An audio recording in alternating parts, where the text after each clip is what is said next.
Welcome! This video is going to demonstrate examining files on a computer using a hex editor to view the actual binary information that stores what's inside the files. So first of all, you're going to have to download the HexEdit pack from my website. Once you do that, you need to extract it. If you just double click it, it's going to open up, but you will not be able to run the program successfully. So I need to right click it, extract all, and I'm going to let it extract right here to the desktop. So now I can work with the actual folder. Instead of the zipped up copy, I've got the unpacked folder. In the folder, got another folder, and in there are some instructions, a text file, an image file, and the hex editor itself, this guy XVI32. If you're using a Mac or a Linux box, you can probably find a hex editor by Googling hex editor and your particular platform, or you can always drop by the computer lab at school to do this activity. So I'm going to fire up the hex editor, and this is what I see. Currently not much of anything because I don't have a file open. So I'm going to go open, and in this same folder, so go find right on the desktop where I've got the folder open, I'm going to open the hello.txt.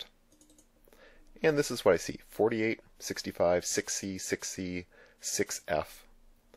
Those are a bunch of bytes of computer information.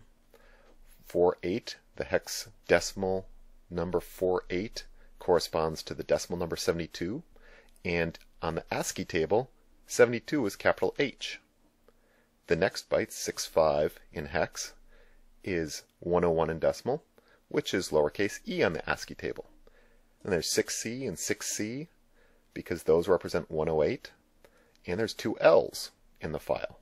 You can see the information, the binary information, represented as hexadecimal numbers that corresponds to what's in this file, hello class. And if I go open the text file, and it opens a notepad, you can see that's what's in the file. Now, normally we'd edit a text file using a text editor, but I can modify the binary information in this file. So instead of 63, let's change that, which is currently C, let's change that byte to 64 in hex, which is lowercase d, just increased it by 1. If I go open the text file, the actual text itself is changed by virtue of changing the numbers that the file is storing. Now, this text file is kind of easy to manipulate because I can see exactly what I'm doing. If I'm working with a file that is purely binary, like an image file, so if I open this up, so in that same folder I'm going to open up image.bmp. It's really hard to make sense of this.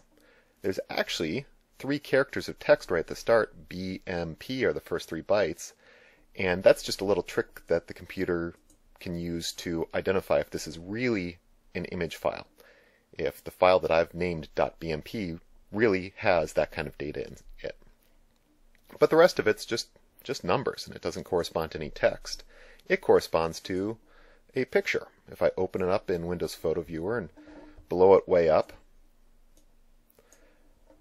you can see here's the image. It's just 8 pixels, a bunch of grays, dark gray, medium gray, light gray, white, and then blue, green, red, and this kind of light blue. Whatever you open it in, you're probably going to have to enlarge it because it is a very tiny image. It's only 8 pixels. But this is the information that this file is storing. It's storing it as numbers. The photo viewer interprets those numbers to draw colors.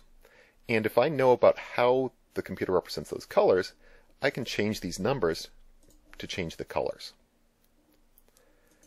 Now, to understand how the computer represents colors, I have to go look up color code. So if I open up this, I've already got it open, it takes me to this RGB color codes chart and explains how the computer represents colors as red, green, and blue parts. So if I pick a particular color, like let's try this pale green, it has a fair amount of red, lots of green, and a fair amount of blue. If I go to, say, a more intense green, you can see that that's got no red, all green, and all blue. So by mixing red, green, and blue, we get different colors. and this tells me the hex values E5FFCC. E5 is the 229, FF is the 255, and CC is the 204.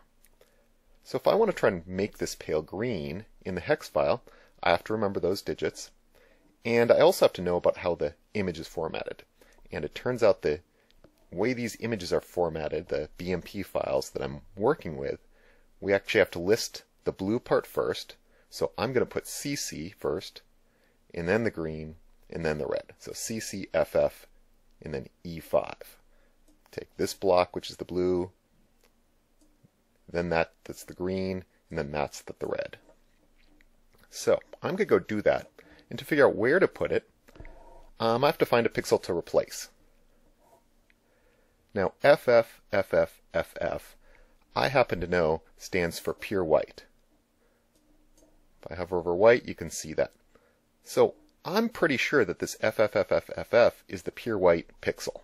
And so I'm going to try and change it to that recipe I saw for the light green.